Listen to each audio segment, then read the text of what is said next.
Assalomu alaykum hammaga. Bilan bitta obyektimizga keldik. Xudo xohlasa yangi yo'lga keldik.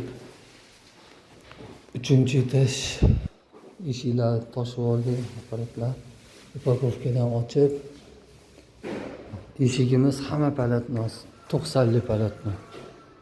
Joyda 1 metr qoldirishgan prayomda. Polga klonkalar to'shab, instrumentlarimiz joylab, xudo xolasa.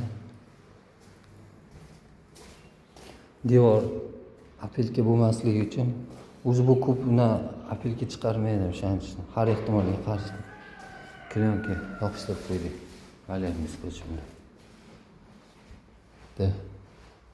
Oshxonaga qo'yiladi.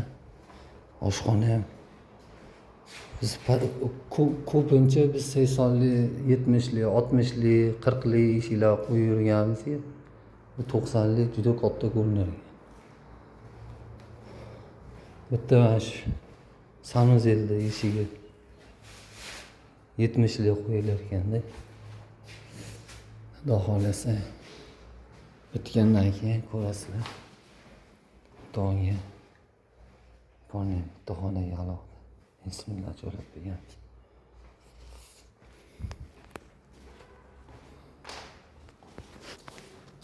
Kuzatib boringlar. Xudo xolasa bitgandan keyin ko'rsataman.